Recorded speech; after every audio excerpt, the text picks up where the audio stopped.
నమస్తే, welcome to Suman TV. మన gut మన సెకండ్ బ్రెయిన్ గా చెప్తూ ఉంటారు. సో గట్ ని ఎంత హెల్దీగా ఉంచుకుంటే మనం అంత హెల్దీగా ఉంటామని డాక్టర్స్ చెప్తూ ఉంటారు. అయితే గట్ ఇష్యూస్ ఏ రకంగా వస్తాయి, గట్ ని ఎలా హెల్దీగా మనం పెట్టుకోవాలి, ఇవన్నీ కూడా ఇవాళ వీడియోలో మనం మాట్లాడదాం. మనతో పాటు ఉన్నారు హోమియో డాక్టర్ మరపల్లి చేతన్ రాజు గారు. Hello sir. నమస్తే మేడం. సార్, గట్ ని సెకండ్ బ్రెయిన్ గా చెప్తూ ఉంటారు. సో బ్రెయిన్ మనకి ఎంత ఇంపార్టెంట్, మన గట్ కూడా అంతే ఇంపార్టెంట్ అని అంటారు. అండ్ గట్ కి బ్రెయిన్ కి కూడా కనెక్షన్ ఉంటుందని కూడా చెప్తూ ఉంటారు. మరి ఈ గట్ ని ఎలా హెల్దీగా ఉంచుకోవాలి, అసలు ఎలాంటి తప్పులు చేసి మన గట్ హెల్త్ ని మనం పాడు చేసుకుంటున్నాం? మీరు అబ్జర్వ్ చేయండి, స్కూల్ నుంచి అప్పుడప్పుడు పిల్లలు ఫోన్ చేపిస్తారు, నాకు వచ్చి ఇంటికి తీసుకుపో. వాళ్ళకి అట్లా అనిపించింది అనుకోండి, ఫోన్లు వస్తాయి. ఏమని వస్తాయి? మీ బాబుకి కడుపు నొప్పి అవుతుంది, వచ్చి తీసుకొని వెళ్ళండి. అవునా కాదా? కడుపు నొప్పి మోస్ట్ కామన్ రీజన్. పిల్లలు హాఫ్ డే ఎట్లయినా చేసి స్కూల్ నుంచి పర్మిషన్ తీసుకొని రావడానికి. ఇది ఎందుకైతే తెలుసా? ఇప్పుడు 7th పీరియడ్ మ్యాథ్స్ పీరియడ్ అనుకోండి, ఈడు మ్యాథ్స్ హోంవర్క్ చేయలేదు, టీచర్ కొడుతుంది కదా. అయితే ఏమవుతుంది అంటే 3rd పీరియడ్ నుంచి బాబుకి కడుపు నొప్పి అవుతుంది. ఎందుకంటే నిజంగా వస్తుంది. అరే నిజం వస్తుంది. ఎందుకు? ఎప్పుడైతే మనిషికి భయం పెరుగుతుంది కదా, అప్పుడు కడుపు నొప్పి వస్తుంది. ఎందుకంటే బ్రెయిన్ ఇంకా గట్ ఇంటర్ రిలేటెడ్ ఉన్నాయి. గట్ బ్రెయిన్ యాక్సిస్ అంటారు దాన్ని. అంతెందుకు, మీకు కూడా ఎప్పుడైనా టెన్షన్ అనిపించింది అనుకోండి, ఏదో గుడుగుడు అవుతుంది కడుపులో అనేసి అనిపిస్తుంది. అవునా కదా? అట్లా ఉంటది. అయితే గట్ బ్రెయిన్ యాక్సిస్ అంటారు దాన్ని. అంతెందుకు, ఇప్పుడు రీసెంట్ ఒక రీసెర్చ్ వచ్చింది. ఏమనేసి తెలుసా మీకు? గట్ హెల్త్ సరిగా లేదు, మీకు బీపీ వ్యాధి వచ్చే ఛాన్స్ ఉంది, షుగర్ వ్యాధి వచ్చే ఛాన్స్ ఉంది. అంటే గట్ హెల్త్ అంతా ఇంపార్టెంట్. ఎట్లా గట్ హెల్త్ ఇంప్రూవ్ చేసుకోవాలంటే? గట్ హెల్త్ ఇంప్రూవ్ చేసుకోవాలంటే మీరు నక్స్ వామిక అనేసి ఒక హోమియోపతి మందు ఉంటుంది. మీకు మలబద్ధకం అవుతుంది, మీకు పైల్స్ ప్రాబ్లం ఉంది, మీకు ఫిషర్స్ ప్రాబ్లం ఉంది, మీకు గ్యాస్ట్రిక్ సమస్య ఉంది, కడుపులో మంట వస్తుంది, ఇక్కడ నొప్పి అవుతుంది, మీకు తిన్న తర్వాత కడుపు ఉబ్బినట్టు అనిపిస్తుంది, ఇవన్నీ గట్ హెల్త్ కి రిలేటెడ్ ప్రాబ్లమ్స్ కదా. నక్స్ వామిక 0/9 పొటెన్సీ రోజుకి 5 గోళీలు వేసుకోండి, ఒక్కటే పూట, నైట్ కానీ మార్నింగ్ కానీ. మీకు ఇది జరా రిలీఫ్ ఉంటుంది. పూర్తిగా తగ్గాలి, పైల్స్ పూర్తిగా తగ్గాలి, స్పెషలైజ్ మీరు కాన్స్టిట్యూషనల్ హోమియోపతి ట్రీట్మెంట్ వాడాలి. అట్లా ఉంటది. కానీ మీకు గట్ హెల్త్ జరా మంచిగా చేసుకోవాలంటే ఇది హెల్ప్ చేస్తుంది. ఎలాంటి తప్పులు చేసి గట్ హెల్త్ ని మనం పాడు చేసుకుంటున్నాం, ఏం మిస్టేక్స్ చేస్తున్నాం? ఏం మిస్టేక్స్ చేస్తున్నాం నేను చెప్తాను మీకు. టైంకి తినకపోవడం, టైంకి తినకపోవడం వల్ల గట్ హెల్త్ కి ప్రాబ్లం అవుతుంది. ఎట్లా? రోజు 2కి తినే అలవాటు ఉంది మనకు, ఇప్పుడు మనం 2కి తింటలేం. ఇవాళ సినిమాకి పోయిన మ్యాట్నీ షో, సినిమా తర్వాత బయటకు పోయి బిర్యానీ తినేసి ఇంటికి వచ్చినాం, గట్ హెల్త్ డిస్టర్బ్ అవుతుంది. ఎందుకంటే ఏ టైంకి మీరు తినాలి ఆ టైంకి తినాలి, అది ఒకటి. మళ్ళా సెకండ్ది ఏంటంటే ఏది పడితే అది తినడం. ఎట్లా అంటే మీకు ఒక విచిత్రం ఎగ్జాంపుల్ చెప్తా నేను. ఒక పేషెంట్ మన దగ్గర ఫిస్చులా ప్రాబ్లం తోటి వచ్చింది. ఫిస్చులా ప్రాబ్లం అంటే ఏంటంటే యానల్ కెనాల్, ఎక్కడి నుంచి అయితే మలం బయటికి పోతుంది కదా, ఆ రంధ్రం పక్కకి ఇంకో రంధ్రం తయారైపోతుంది, దాంట్లో చీమ్ వచ్చేస్తుంది, దాంట్లో ఇన్ఫెక్షన్ కూడా వచ్చేస్తుంది, ఇది సర్జరీ తోటి పోతుంది అనేసి చెప్తారు.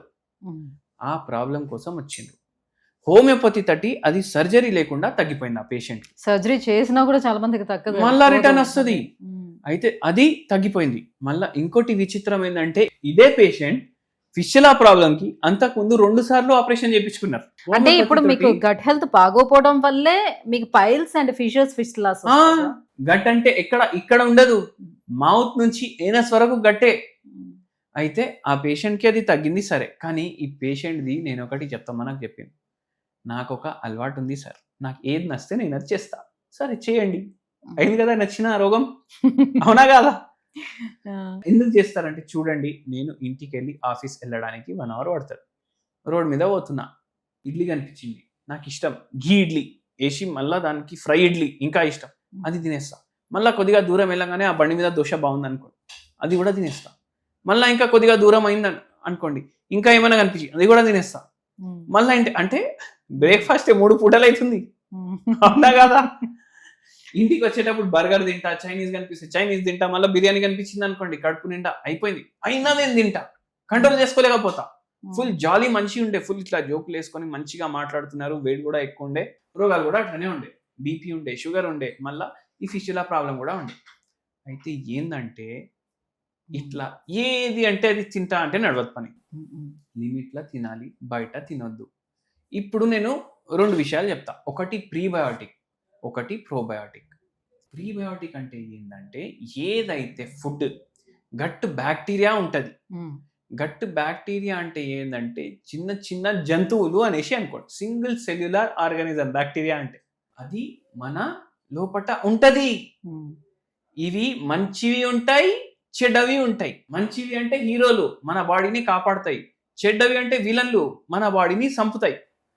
ఈ చెడ్డవి ఎప్పుడు పెరుగుతాయి తెలుసా? బర్గర్లు తింటే, పిజ్జాలు తింటే, నూడల్లు తింటే, మంచూరియాలు తింటే, బిర్యానీలు ఇవి పెరుగుతాయి. హై క్యాలరీ డైట్ ఎప్పుడైతే పోతుంది అప్పుడు ఇది పెరుగుతాయి. కానీ ఇవి ఎప్పుడు పెరుగుతాయి? Good bacteria, low calorie diet, ప్రీబయాటిక్లు అంటారు అవి. ఇవి దేంట్లో ఉంటుంది? అల్లం దాంట్లో ఉంటుంది, పసుపులో ఉంటుంది, మళ్ళీ దాని తర్వాత ఆనియన్లు, ఓకే, రా ఆనియన్లు దాంట్లో ఉంటుంది, కీరాలో ఉంటుంది, బాయిల్డ్ వెజిటేబుల్స్ అంటే మీరు వెజిటేబుల్ కర్రీ చేసుకుంటే ఎక్కువ నూనె వేసుకోకుండా అది ఉడకబెడితే దాంట్లో ఉంటుంది ప్రీబయోటిక్ ఇవి. ఓకే, మళ్ళీ మంచి ప్రీబయోటిక్ చెప్పాలన్నా మీకు, ఈయన ఇట్లా రోడ్ల మీద పోతే దోశలు ఇడ్లీలు ఇట్లా తిన్నారు కదా, అవి ఎందుకు హాని చేస్తాయి? వాళ్ళు మైదా పిండి కలుపుతారు, నూనె ఎక్కువ చేస్తారు. వాడు దోశ ఫ్రై చేస్తుండా లేదంటే రోస్ట్ చేస్తుండా అర్థం కాదు. మీరు నిల్చొని చూస్తే ఇంత పెద్ద మగ్గు ఉంటుంది, దాంట్లోకి వెళ్ళి నూనె వస్తూనే ఉంటాడు. ఏమైతుంది? మళ్ళీ దాంట్లో మైదా పిండి ఉందా రైస్ పిండి ఉందా కూడా అర్థం కాదు. ఫర్మెంటేటెడ్ ఫుడ్స్ ఆర్ ప్రీబయోటిక్స్. ఇంట్లో ఇడ్లీ ఎట్లా వండుకోవాలి, ఎట్లా వండుకోండి. ఇడ్లీని ఇడ్లీ లాగా తినండి, అది ఫర్మెంటేటెడ్ ఫుడ్. దోశ ఫర్మెంటేటెడ్ ఫుడ్. ఇవి ప్రీబయోటిక్ల కింద వస్తాయి. లిమిట్లో తినాలి. ఇంట్లో కొందరు దోశలు తింటే వాళ్ళ ఆవిడ కానీ అమ్మ కానీ అరే చనిపోవాలనిపిస్తుంది వాళ్ళకు. 10, 12, 15 అని తింటారు. వేసి వాళ్ళకు అరే ఎందుకు చేసినా ఈ పిండి వాళ్ళ అనేసి అనిపిస్తుంది వాళ్ళకు. లాస్ట్ కి వాళ్ళు తింటూనే ఉంటారు. అరే రామా 2 దోశలు సరిపోతాయి, అంతా తిని ఆపేసేయండి. అట్లా తింటే ఇట్లా మనకు హెల్దీ ఉంటుంది. అది ప్రీబయోటిక్ లాగా పనిచేస్తుంది. లేకపోతే అది బ్యాడ్ బ్యాక్టీరియాతో కలిసి మనకే చంపడానికి ప్రయత్నిస్తుంది. అవునా కాదా?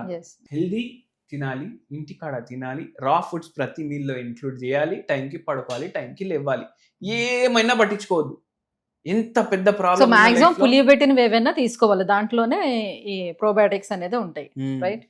Thank you sir, thank you so much. మొత్తానికి గట్ హెల్త్ ఎలా ఇంప్రూవ్ చేసుకోవాలి, అసలు ఎందుకు గట్ ఇష్యూస్ వస్తున్నాయి, ఈ విషయాలన్నీ తెలియజేసినందుకు థ్యాంక్ యూ సో మచ్.